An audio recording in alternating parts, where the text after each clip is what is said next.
My name is Anne, and I normally introduce myself as a person in recovery. That's how members of our fellowship identify themselves. I am going to start talking about how I got into recovery. That was about 7 years ago.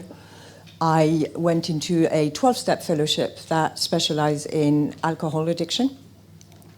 And I arrived completely broken, physically, emotionally, and spiritually. And abstinence was the first step in trying to rebuild the emotional and the spiritual aspect. Spiritual, I didn't have a clue that the 12-step program was a spiritual program. I initially thought I would walk in, learn how to drink like a lady, and I would be out back into the world having fun. And I was taught that it's an abstinence-based program and that I needed to get to the core of who I was and discover who I truly was, which was a very scary prospect, having spent 40-odd years of my life running away from who I was, numbing any emotion that would give me an indication of what I was feeling, and trying desperately to fit in a mold that I actually didn't belong in. I was a triangle trying to squeeze into a square and hoping that people would accept me better that way. So I started the program of the 12 steps in that fellowship. You have the version of the 12-step reviewed by PIR, and I'll get back to that, but in its essence, it's exactly the same thing. The 12 steps of recovery were designed by a wonderful man called Bill Wilson, a hopeless alcoholic who in 1935 detoxed in a clinic in New York, took a cocktail of Blue Lotus and belladonna given to him by doctors, had a white light experience where he met his creator and was inspired to create a fellowship of other hopeless alcoholics who followed a book that he wrote, still inspired by the very same psychedelics. So I embarked on that journey to try and find, this is the motto of the fellowship, to thine own self be true. And that program of 12 steps is beautifully designed and does indeed work very well. And that took me to a journey of intimacy and acceptance. And that word was very important for me, to accept who I was. And I did that for 3.5 years. And then I got to a place where I felt stuck. And I was sober. I was feeling better in my skin, better in my head. But there was still a lot of anger in me. Anger of what had happened to me in childhood, mostly. And not feeling like some other people in that fellowship, where they seemed to be walking on water, and I wasn't. And I completely accidentally stumbled across psychedelics. It was during lockdown, and I was looking into psychedelics as an investment at the time. I work in finance. And I remember being in a room one day and saying, it's all very well and good for you guys, suffering from treatment-resistant depression, from all sorts of other disorders, but I can't go there because I'm an alcoholic, an addict. One is too many, 1,000 never enough. I'd learned my lesson really well. And someone typed in the chat, have you heard of PIR, Psychedelics in Recovery? And that's how I discovered that fellowship. Joined in, listened in, but I was deeply scared of losing my sobriety. I didn't want to go back to the years of hell I'd gone through. And I came across a room in Clubhouse called the Flourish Academy, created by the wonderful Dana Harvey. And she offered to take me through a course of microdose and assured me that I was not going to be addicted to it, that she was going to hold my hand throughout the process. And that's how my journey started in PIR and incorporating psychedelics initially as a microdose. And I've put this quote of Herbert Spencer that is in the big book of Alcoholics Anonymous. And this is something that I think is quite ironic, actually. when you talk about, sorry, wrong slide. This is what I was taught, is that you can't go there, because if you go there, you're going to relapse. And that's why I was so scared of taking that step. That quote is also in the big book of Alcoholics Anonymous. But there's another quote that I think I might have missed. Yes, here. Willingness, honesty, and open-mindedness. And I think that's one of the key ingredients that's missing in most of 12-step fellowship. They talk about open-mindedness, but when we try to open doors that are an open or uncharted territory, the fear-mongering is huge. And what I want to say is don't be scared, don't do it alone, but there is an option to deepen your recovery with psychedelics. So that's the contempt prior to investigation that has stopped me for a long time and is stopping a lot of people to take that step towards a deeper healing. And so once I got to PIR, I discovered that this fellowship is actually almost the brainchild of Bill W., because a few years after his first white light encounter, Bill Wilson took part in clinical trials on LSD. It was in 1956, I believe. And he likened the experience to his white light encounter. And the results of those clinical trials were absolutely staggering. I've got here the results were astounding, with 58% of those who took LSD and integrating with AA stayed sober, versus 11% staying sober without LSD. And in addition, an interesting side effect happened in this study. Over 90% of the LSD group stayed in AA, whereas 50% of the non-LSD group dropped out of the AA study. So not only has LSD helped a lot of those alcoholics to get it, but even those who didn't get it stayed in AA, and my guess is eventually they would have got it. And they were in that community. They were not alcoholics drinking on their own, suffering from isolation. Because as Dr. Gabor Mate said, the antidote to addiction is not sobriety, it's connection. And that's the crucial ingredient that I feel is missing in a lot of environment. And from the moment I started working my steps in PIR, being in a community of open-minded people, getting more and more interested in psychedelic experiences, I was able to have my first ceremony with a wonderful woman in the UK, explore my shadow. And I remember my first ceremony when I sat down, I was stuck in my recovery. And I asked the mushrooms to show me what's holding me back, what's my shadow. And the answer was a fantastic journey where I discovered love, beauty, and joy like I'd never seen them before. And the next day at integration, I was a bit dumbfounded. And I said, I don't understand. I had probably the best journey of all the 19 people there. And I described what I went through, and Susan said, these are your shadows. These are the part of your life you've kept away from you because of your addiction, because of the shame, because of the guilt. You didn't feel worthy of love, beauty, and joy. But now you are in that process of individuation. You need to reconcile those parts with your life.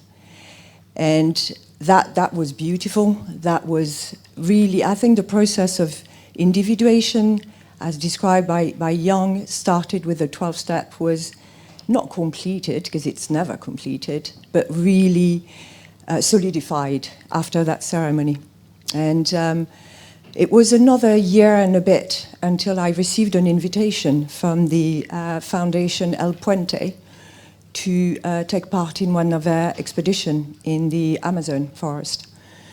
And I went there last year, and what I found was communities everywhere. First, before the expedition, I left a little bit earlier, and I went to visit the second pictures, Centro Espirita Beneficiente. It was a rehab, a jungle rehab in the Amazon. where they treat crack and cocaine addicts with ayahuasca. And they basically give them ayahuasca for breakfast, lunch, and dinner for as long as they want in the initial stages.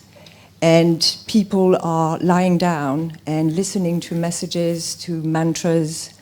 And when they're ready, they start rehabilitating people. And that process is done in a community setting, in a spiritual setting, and it takes 9 months. And they learn to read and write for some of them. They learn a trade, they learn farming. And the beauty of that model is at the end of their rehabilitation, at the end of 9 months, they can decide to go back to Sao Paulo or wherever they come from, or they are given a piece of land on site and they can build a house and develop that recovery community and help in the center the next generation of addicts coming through. And that was for me an amazing lesson or confirmation that ayahuasca gets you there, or psychedelics get you there, but to keep it, there's a key ingredient that we are missing a lot in Western culture, is that community. One thing I know is I cannot do this recovery on my own. I tried for years, spending thousands of pounds in addictologists, specialists, acupuncturists, hypnotherapists, you name it. It went nowhere. When I walked through the door of that first meeting is when I got the glimpse of hope. And I got supported and carried through the early stages of my recovery by people who had done that before. When I was full of doubt, I was full of fears, I was never alone. And going through the expedition, wherever we went, we had the pleasure and the privilege to meet the Uniqueen community, the first picture at the top, the Anajas, Anajas, this one, the Cinco Mil and the Santo Daime community. The notion of individuals and individuality doesn't seem to exist there. People exist for their community. Everyone has a role to play, but they're a part of something way bigger than themselves. And we drank ayahuasca together several times and integrated together, and we were welcome wherever we were, addicts or no addicts. There was not really any difference. And something that I really want to touch on that was a really very important part of my recovery is step 3. Step 3 made a decision to turn our will and our lives over to the care of a higher power of our own understanding. There's a fantastic book written by Michael Singer called The Surrender Experiment. I've never heard someone who is not an alcoholic or addict explain step 3 so well.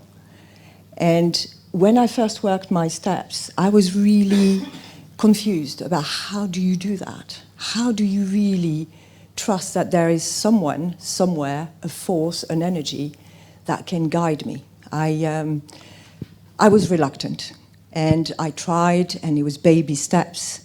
And what really did it for me, and the highlight of my Amazon expedition, was that boat trip that lasted for 6.5 hours on a tiny little river off the Amazon River. And I experienced what that guy, Romain Rolland, described in a letter to Sigmund Freud in 1927, the oceanic feeling. That feeling of when you spend enough time in the element, be it a forest, an ocean, in nature, basically, there is no more distinction between the element and yourself. And I will play you that little clip. Watch until the end, because there's a little nugget, and I'll talk some more afterwards.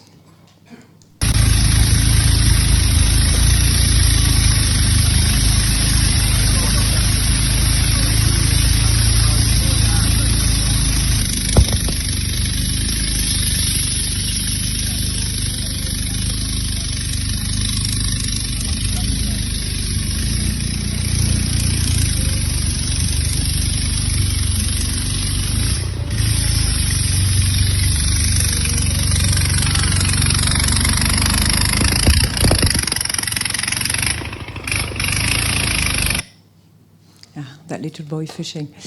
When we got to our destination, Seo Dumapia, after 6.5 hours of this, none of us could believe we'd been in there for 6.5 hours. It felt like an eternity, and it felt like it was 5 minutes. And what came out for me coming off that boat was I was no longer scared of the Amazon. I was no longer seeing it as a beautiful forest with danger. I was speaking to someone today and saying I don't have the words actually to explain what happened on that journey. It was a complete communion. We had drank ayahuasca the night before, so I was still pretty much in altered state, and that combined with the forest took care of me that day. And I remember at one point being quite emotional on that boat and speaking to my higher power and saying, I cannot believe I'm here. I cannot believe this is happening. How can I ever thank you?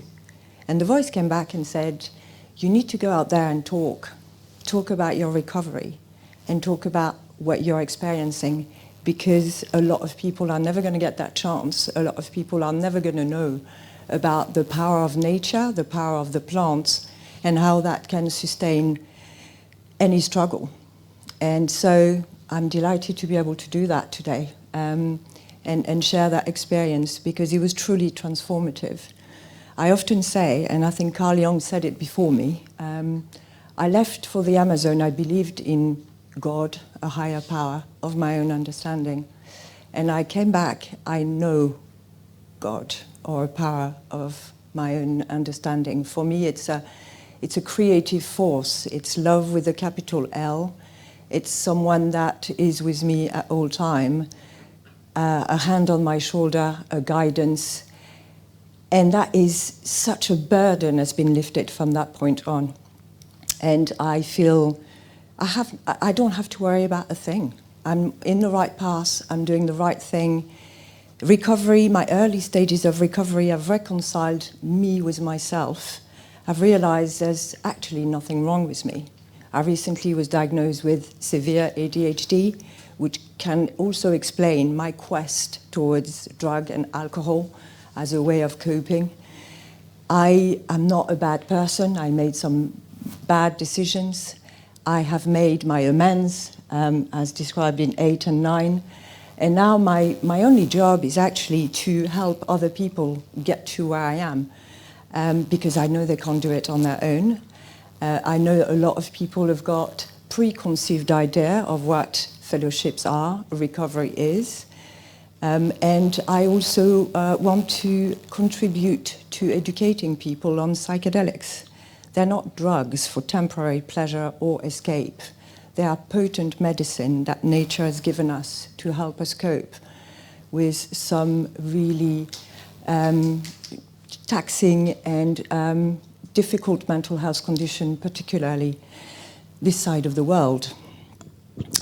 So I got recently given the wonderful opportunity to take part in a trial, it's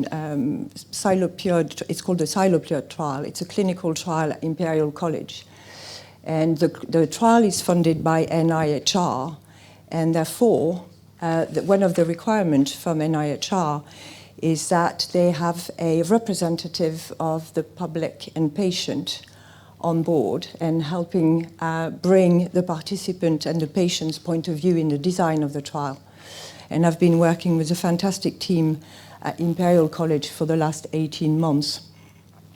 And the trial is going to start in June, and it's a trial that is dedicated to opioid use disorder, and we are going to see the impact of a single dose of psilocybin on opioid relapse. And that is very promising. Imperial has been working in the psychedelic sphere for the past 15 years. I'm working on this trial with David Erizzo, who is the PI, and Sarah Reed, who is the lead therapist. And our voice, when I mean our voice, the addicts and our population voice is being heard. And we've done loads of focus group, and there is a clear understanding from the scientific community that addiction is something they need help with understanding. We may have a compound that's going to help, but we need to understand where the addict comes from and also where the addict goes after the trial. And there was an attempt at including some of us on board guiding the participant. Sadly, this had to be postponed because of red tape. But we are working on incorporated living experience guides and member of the team on the trial to support the recovery after the trial. So this is really where I think a lot of effort still needs to be done. Whether it's in treatment center, clinical trial, is understanding that addiction is, as Robin Carhart-Harris said last week, a biological, sociological, and spiritual condition that requires treatment of that nature. And we have, hopefully, found the biological treatment, but the sociological and spiritual, in my opinion, come from community support. Having a mentor, having a telephone number that one can call after the trial is over or during the trial, when all the trauma and all the difficult experiences have been brought back to the surface, that they can have someone that has that shared suffering, that can understand. I think there's nothing more relatable than an addict talking to an addict. And that's why those fellowships have had some degree of success. Sadly, I think the dogmatism of some fellowship are closing doors. The word God is used a lot, and that puts people off. And that's why I think the Psychedelics in Recovery Fellowship has found the right balance between being supported by psychedelics in a way to, like me, improve the contact with higher power, but also in my case, psychedelics have helped me go to the root cause of my addiction, which is trauma. And most 12-step fellowship are not trauma-aware or trauma-informed. I'm not claiming that psychedelics in recovery is, but usually it is recommended that psychedelics experiences are done with psychedelic-assisted therapists or a community that is trauma-aware, trauma-informed. And with a combo of those two elements, I hope, we can finally get to the bottom of that addiction problem. And God knows there is a big job to do here still. That